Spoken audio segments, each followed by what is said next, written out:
السلام عليكم يا بنات، يا رب ان شاء الله تكونوا النهارده بخير. النهارده هنعمل مع بعض تخزين الملوخيه بطريقه سهله وبسيطه جدا وكلنا هنعرف نعملها. وانا الطريقه دي معتمداها من سنين طويله بعملها. هتتفرجوا عليها وهتعجبكم ان شاء الله وهتعملوا زيها. ده مقدار من الملوخيه حوالي تقريبا كيلو يعني او كيلو شويه. انا غسلتها وقرطفتها ونشفتها طبعا. مش هنعمل المرحله دي عشان كلكم يعني بتعرفوا تعملوها. انا هخرطها وهرجع لكم تاني اقول لكم هنخزنها ازاي. رجعت لكم تاني يا بنات بعد ما خرجت الملوخيه اللي هنخزنها مع بعض النهارده. بصوا اهي، دي الكميه اللي احنا خزنها اللي انا وريتها لكم قبل ما اخرطها، حوالي كيلو او كيلو وربع تقريبا.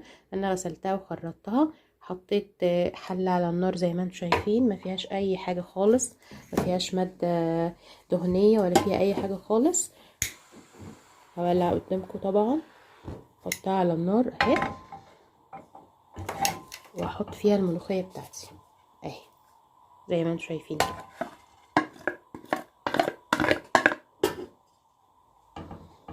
من غير اي حاجه خالص.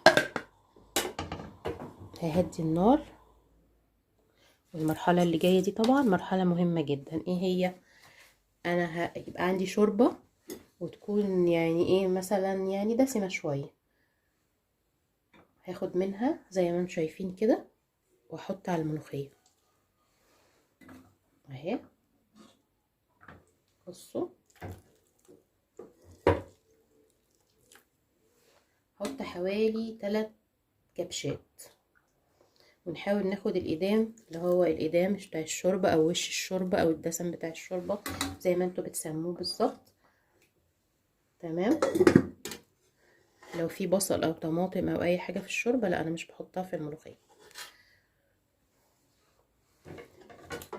وهقلب يا بنات الملوخية بالشوربة اللي أنا حطيتها فيها دي، طبعا هي على نار هادية جدا.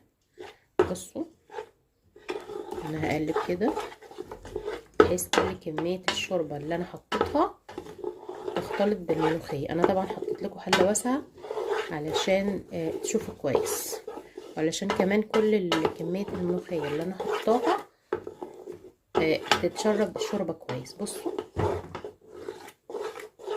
انا هغير المعلقة دي. انا جبت الاسباتيولا دي عشان اجيب اللي في الجناب، اللي في جناب الحلة كلها. بصوا بصوا الملوخية بقت عاملة ازاي، زي يعني زي العجينة كده. بصوا اهي، هقلبها كويس. هي كده انا حطيت لها 3 كبشات شوربة، 3 بس كفاية قوي. بصوا يا بنات، اعملها كده. بصوا، اتاكد انها كلها اتشربت الشوربه. هي طبعا كده محطوطه على نار هاديه. هستنى لما تبتدي تبقبق. هتشوفوها دلوقتي، انا مش هفصل الفيديو عشان تشوفوها معايا. هي هتبتدي كانها بتطلع فقاعات كده، بتبقبق زي ما بيقولوا كده، بتبقبق. لو لاحظتوا بصوا اهي، هقرب لكم الكاميرا عشان تشوفوها كويس. بصوا، بدأت تطلع بخار وتبقبق كده معايا، ونلاقيها بدأت تبقبق وتطلع لفوق. بصوا اهي، شايفينها؟ يا رب تكون واضحة قدامكم. في الحالة دي كده خلاص، انت كده خلصتي. كده خلصت. بصوا هي سهلة قد ايه. بس كده كده الملوخية خلصت. اول ما توصل للمرحلة دي معايا انا هطفي عليها النار. لو حسبتوا الوقت هتلاقونا اخدنا بالظبط 3 دقايق. هغطي الملوخية على طول، مش هسيبها عريانة، لان لو سبتها عريانة الملوخية لونها هيغمق. انا هغطيها زي ما انتم شايفين كده اهي، وهسيبها تبرد وهرجع لكم تاني اقول لكم هنشيلها في الاكياس ازاي. رجعت لكم يا بنات بعد الملوخيه ما بردت عشان اقدر احطها في الاكياس. بصوا بقى لونها، يعني لونها زي ما هو، ما اتغيرش، لونها اخضر وجميل زي ما هو، بس يمكن الاضاءه هنا يعني ظلماها شويه. فانا هقسم الكميه دي يعني ل4. يعني هحط في كل كيس ربع الكميه اللي انا هعملها دي، لان احنا طبعا بنعمل طبق، احنا اسره صغيره زي ما انتم عارفين، فاحنا هقسمها 4 كده. وهحط كل ربع من دول جوه كيس. طبعا انا ممكن استخدم الكيس العاديه اللي هي اكياس التلاجة دي زي اللي انتوا عارفينها. طبعا انا هلف لكم بس كيس الكاميرا. بصوا انا ممكن استخدم اللي هي الكيس العاديه بتاعه التلاجة اللي هي اللي كلنا بنستخدمها دي، بس دي هي بيبقى فيها مشكله ان انا عشان القفل بتاعها. انا هوريكم دي وهوريكم دي. انا طبعا العنوان بتاع الفيديو بتاعي هخزن الملوخيه في اكياس البونبوني. انا بجيب الاكياس دي فيها نوع من انواع البونبوني يعني من السوبر ماركت. انا بحبها في تخزين الملوخيه او الخضار علشان اولا هي البلاستيك بتاعها يعني جيد جدا وبيستحمل التلج. تاني حاجه ان هي فيها القفل بتاعها. بصوا يعني الكيس من جوه بصوا عامل ازاي، منتهى النظافه. في كمان القفل ده انا ممكن اقفل كده ومش محتاجه بقى ان انا اتني، وبيبقى مغلق عليها وبفرغ منها الهواء وبتبقى جيده جدا. هوريكم ازاي دلوقتي هنحط الملوخيه في الكيس. بصوا يا بنات، انا هاخد طبعا الكميه اللي انا حددتها احطها طبعا في قلب الكيس زي ما انتم شايفين كده.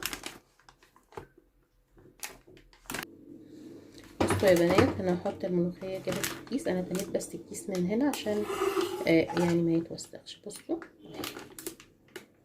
كفايه قوي الكميه دي. الكيس التاني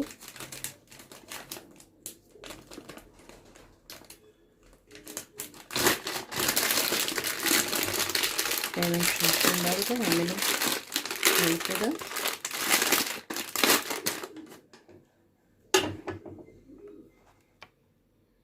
هدلتلكوا الكاميرا بس عشان تشوفوا.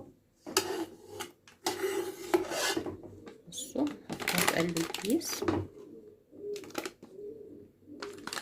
خلص المرحله دي وارجع لكم تاني. رجعت لكم يا بنات بعد ما حطيت الملوخيه في الاكياس زي ما انتم شايفين كده.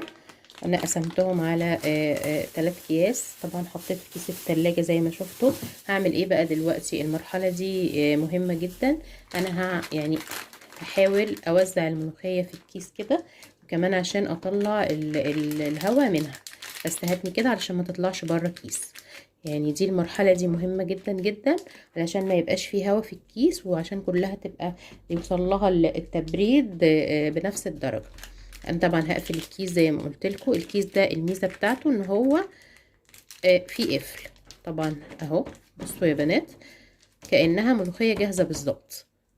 وفي طبق يعني يكون مسطح، واحط عليه كيس، يعني احط عليه كيس كده مثلا اهو لحد ما احطه في الفريزر، واحطه برضو بنفس الشكل المسطح ده. برضو هعمل التاني زي ما انتوا شايفين كده. هقفل الكيس هتنيه وهخرج الهواء كده.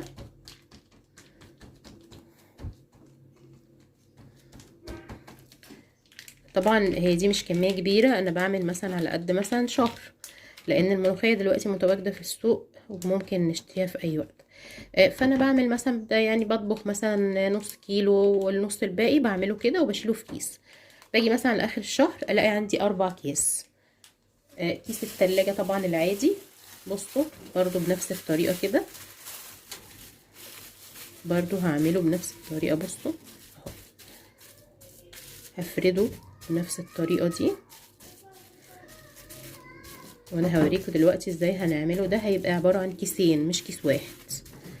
هوريكم الطريقة ازاي. بصوا يا بنات ده هيبقى عبارة عن كيسين مع بعض. ازاي؟ هقول لكم دلوقتي. بصوا انا فردت كده اهو. هجيب عصاية الخلة اللي هي زي دي كده بالظبط اهي، وهعمل هنا كده حز. بصوا هقسم الكمية اللي انا، بصوا يا بنات هجيب عصاية الخلة واحطها هنا كده. هقسم الكمية اللي انا عاملاها بعصاية الخلة، وهتني الكيس كده شايفين. بعدين هتنيه كده. اصبح عندي كميتين. انا لما اجي هعمل هاخد جزء بس دوت واخلي الجزء ده في التلاجة. يبقى الكمية اللي انا عملتها طلعت لي 4 اكياس ملوخية اهي. اتمنى يكون الفيديو عجبكم. لو عجبكم الفيديو لايك وشير واشتراك في القناة. شكرا ومع السلامة.